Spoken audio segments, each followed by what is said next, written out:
So we just got off the ice with Trav, and Steve McKeegan was out there putting us through our paces, which is why we're out of breath. But I want to take you back a little bit. We met up at the gym, Trav and I met up at the gym on Saturday, just to kind of go over his current workout program, what he's doing, see if we can find some better ways to help what he's doing in the gym, because he's working really hard and he's working on some good stuff, but can we take that and make it so that it's going to translate better to what he needs to do on the ice. So let's set the flux capacitor to Saturday and go back and check that out. Now I'm going to catch my breath.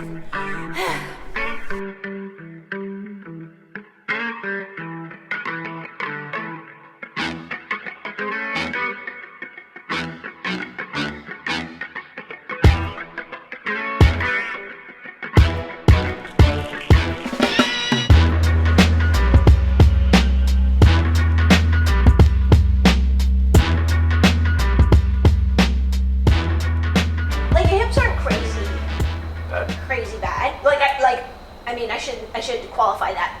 The function, the mobility isn't crazy bad. You got cam impingement, you got labral tears, and so that's something you need to work around. But in terms of sort of just the movement, it's not that bad. I'm very encouraged that when we do that active, little contraction for the internal rotation, we get more range of motion. I really like that. To me, that suggests we can improve this. Okay. A little bit at least, so that's pretty cool. Do you want to walk through your workout? Sure. So basically the workout is, it looks like what 90% of the workouts I see from guys who are like, hey, you want to look at my workout and see how it is. It's a really good, very well balanced. And you can be totally honest. You can be real about it. Yeah. You don't got to sugarcoat it. Yeah, it's a good general strength training program. So if I'm somebody who's just starting out at the gym, it would probably be fine. For a goalie, this isn't what you need as a goalie. So especially with your history of having hip pain and maybe some knee pain because of the hip pain, there's too much volume. So it's 4 sets of 10 to 12, 4 sets of 12, 4 sets of 10, 4 sets of 12, 3 sets of 20, 3 sets of 15, 3 sets of 20. It's just too much volume. And I'm not sure what phase this is. This may be a movement phase or, what phase in the periodization cycle it is. Even if it was that's a lot of volume. Yeah, our job is to get the most results with the least amount of wear and tear. Yes. And it's hard because goalies want to work hard. And they think if I went to the gym and worked hard today that I did my thing. But it's no, you got to work as smart as you can, cause the least amount of wear and tear in your off-ice training so that you have those reps in your hips when you're on the ice. So there's doing exercises that strengthen your legs that take away from your hips, and there's strengthening exercises for your legs that improve the function of your hips. So let's just do the ones that improve the function of your hips and leave out the shit that makes your hips feel worse. Okay. So there's too much volume. It's pretty much all bilateral. In the other workout, the only exercise that isn't bilateral is single leg, but it's leg press. So you're basically losing the value of doing single leg exercise with that. And it's all sagittal plane. So sagittal plane means this way. When I walk, I'm moving in the sagittal plane. Well, as a goalie, where's your movement? Where's your bread and butter? Side to side. So that's frontal plane. There's nothing in here training you frontal plane. Okay. So it's how does my body know to take this to that? Doesn't know. We have to teach it and we have to repeat it. Plus the benefit of that too, it's okay, I see I have to train so that I have those motions when I'm on the ice. But also it's reinforcing patterns, not specific movements, sometimes, but it's reinforcing patterns that you need to use when you're on the ice. Okay. And then when you're on the ice, it's oh yeah, I've done this lots of times. So let's kind of walk through it. Hip thrust, I don't mind, it's a good exercise. I think the volume's too high. I would leave it in, but probably 6 reps. 3 sets, 6 reps. More isn't better, it's just more. Goblet squat. Also, the program doesn't have tempos. Why is it light? If we're strength training, then we're strength training. Okay. We're not endurance training or we're doing strength. It might be different in a foundation phase, but right now it would be 6 reps, probably, because we want to build that strength. Although we do a lot of repetitive movement, it's not boom, boom, boom, boom, boom, boom, boom, for 12 repetitions. It's you need that one big push and then some shuffles and then you get a rest. Show me your goblet squat pattern. So it's 1, 2, 3, hold, and then and then repeat 4 times, I guess. Yeah, and I like that. I like that you have a wider stance. I like that it probably tells you to think about pulling your knees apart. I think that's a good way to do it. Let's do instead, so let's take that and do instead of squat laterals. If you go about almost triple hip width apart, and then you're gonna hold that in your goblet position. You're gonna come over, you're gonna come 1, 2, 3, pause. So see how my shoulder, hip, knee, and ankle are stacked? Yeah. This knee is straight, so I'm getting some strength at length. I'm getting some tension in a lengthened position here, and then I'm pushing up nice and strong off this leg. So I'm thinking deliberately about pushing here, staying stable in my torso as I come back up. So that leg stays straight. Okay. Yeah. And then sitting back with your bum. Good. So make your stance a little narrower. Okay. Oh, that's so tight. That's fine. Yeah, where do you feel that? I feel it all through the groin, Yeah. through the ass, Yeah. and then the hip flexor, and a little bit down here. Yeah, so listen to your body too. Because you have that impingement, you need to listen to your body. So we might, like someone might look and be like, oh, you gotta get lower. Okay. If you have an impingement in the front of your hip, It's not letting you're me not gonna get lower. So listen to your body, go as far as you comfortably can, because that is your functional range. So the first movement will come here, it'll be Gotcha. your bum sitting back. Okay. 5, 2, 3, up, that's better, you're stabilizing here better. One more, 6, 2, 3, good. Now come to the other side. So I'm just feeling what's going on at your back. If you're on maybe your first few reps, you were kind of, well, you'd get here and then you'd get stuck. But our body, we want to keep going, so you'd kind of be rotating a little bit. Yeah. With your body, the last 3 were way better. It feels more functional with that side to side. It is a little more functional, even though your range of motion is restricted because of your hip impingement, it still gets you, like that's the range that you have when you're on the ice in those positions. For you, from your stance, you need to work power in that range. Like breakaway, or like there's a guy on top of me. Yeah. He wants things very low. Very big difference between, okay, we need leg power, so we're gonna do plyos. Okay, well that's great, but what you need to do is, That's like, what I have a hard time doing. yeah, part of it might be mobility, but part of it too is just because we've never trained that movement. It's like, okay, I'm gonna be a high jumper, but I'm just always gonna long jump. One arm dumbbell row, it's fine. We'll leave it in for now. Dumbbell Romanian deadlift. So when you do dumbbell Romanian deadlift, you do it with 2 legs. 2 legs, yeah. So I would switch it up. So what we want is, if there's a way that we can get hip stability too. Yep. As a goalie, we need strength in that posterior chain, but what we need almost more is hip stability. The thing I see with goalies, and even like professional goalies, if we do, we'll do this example. We're gonna put this ball behind our knee. And what we're gonna do is keep our pelvis level, and then you're gonna trace as big a circle as you can, trying to keep your pelvis level. So as if there's a magic marker coming out your knee, trace as big a circle as you can. That is horrible. That is brutal.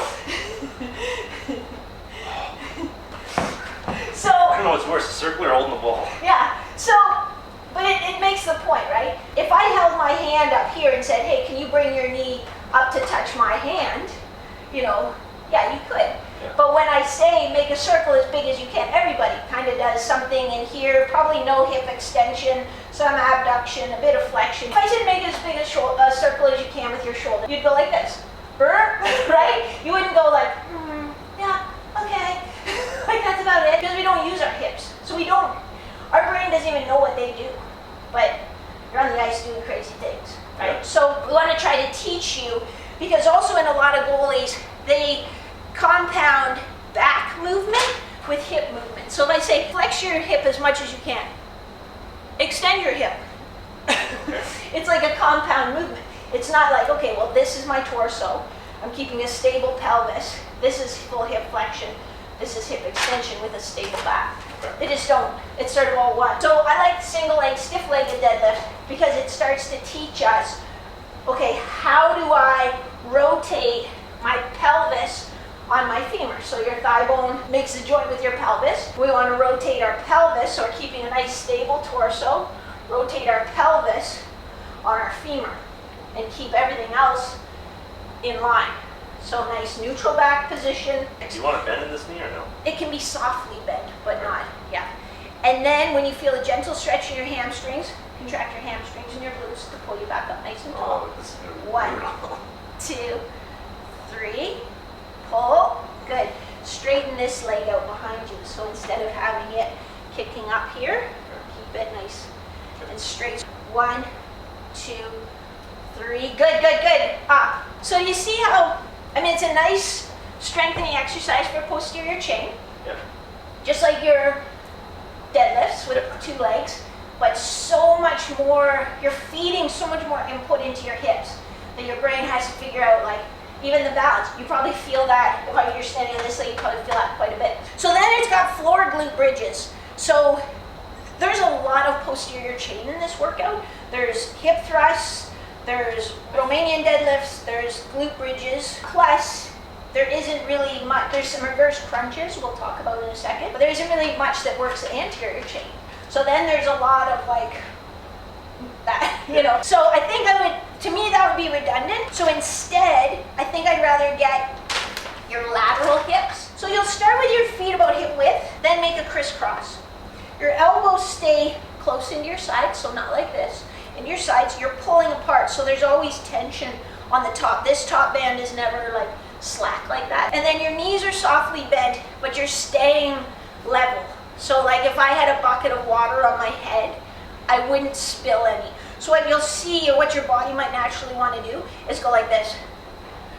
And you're sort of shifting your weight, make it work, but I want you to keep a level pelvis. And then you see, Trav, how I'm just coming back to hip width apart?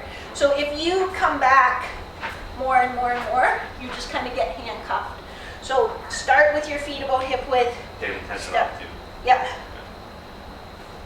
Okay. And then it's just going to be staying nice and level.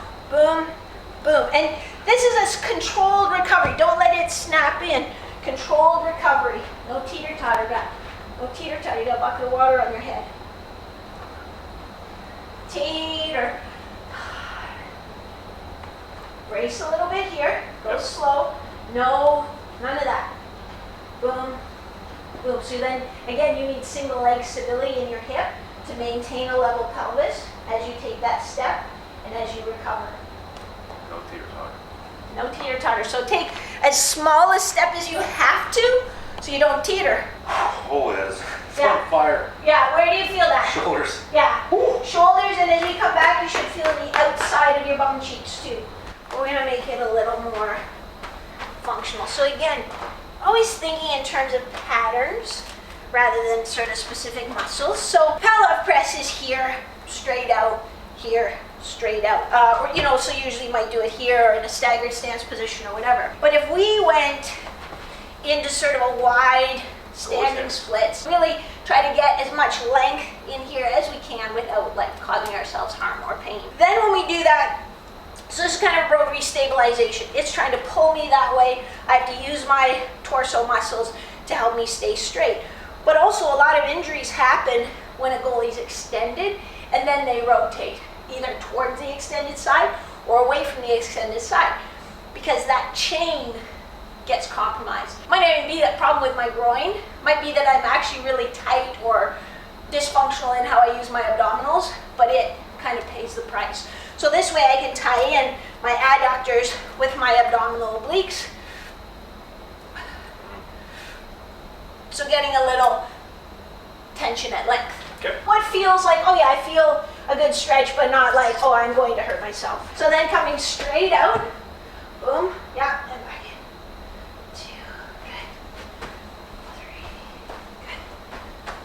4, see, and this is nice, really good neutral back position. And this one I might do a little higher volume, 9 to 10 repetitions, and then we would do the other side. Ooh, that was good, guys. I've gotten in that Nice job, yeah, nice job. We're doing the splits. But it's not about trying to get the splits, but it's like, yeah, how can we build strength in those lengthened positions? So that does make sense. Like the reason why I try not to do those anymore is when I get in the position, there's more bad coming out than the good in relation to the save versus an injury. Exactly. The puck's gonna go in the net Yeah. and I'm injured. Yeah, exactly. Yeah, so yeah, really the point isn't like, oh, now you can do split saves because I'm not a fan. But how can we, if you find yourself in that position, how can we help kind of injury-proof is an overstatement, but reduce your risk of something bad happening. Then you had a dumbbell carry, Yep. which is single arm, right? Yep. Yeah, which I really, really like. It's a good, really good stabilization exercise, fantastic. I would leave it in. I'm gonna show you one that maybe in this workout, because there isn't a lot of adductor strength. So I think too, for a lot of strength coaches, we tend to think, oh, what does this athlete have to do? Well, he has to push with his legs. He has to be on his skates. He has to have powerful hips, powerful lateral hip rotators. We forget, oh, what's on the other side of that? Adductors. Maybe too, their thinking is, well, we don't want to strengthen those because we need to be flexible there. So we shouldn't strengthen those. It's like, no, if we strengthen them in the right way, we actually can make them more mobile, which is what we want, right? Mobility counts, flexibility doesn't matter, really. Yeah, just in that workout, there wasn't really much adductor work, like none. So this is one that we can do sometimes instead, and I quite like it. So, because there's a lot going on. You're gonna stay nice and tall in your torso, and then you're gonna push straight out. This is only 10 pounds, and the push out isn't that hard. Think about pushing down into the plate a little bit too, so then again, you're activating your adductors as you do that. But when you come back up, watch, because some people kind of kick their knee up and then sweep in like that. Whereas I want you to think about bringing your knee, if my knee was on a string, bringing my knee up. So staying nice and tall, push, pull, and I'm pushing down into the floor. And start a little bit easy just to get the feel, because it's easier coming out than it is going back in. Just go with your range. Yeah.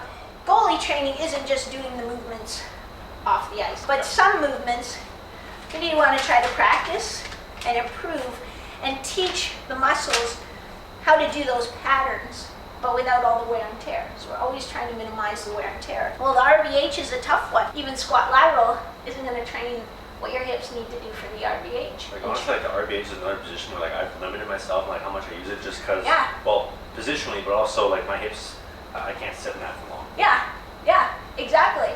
So, and it is a difficult position, and then goalies don't have control, and they're just smashing into that position with no control or body awareness, and so it's a problem. I'm not gonna be here flat like I am on the ice. I'm gonna come down with my hip less internally rotated, but still I can practice. And I'm almost thinking of pulling myself into that position and out of that position so I can work that pattern a little bit. Yeah, so this will be at a slow, pretty deliberate pace to feel, okay, how am I guiding myself into that position?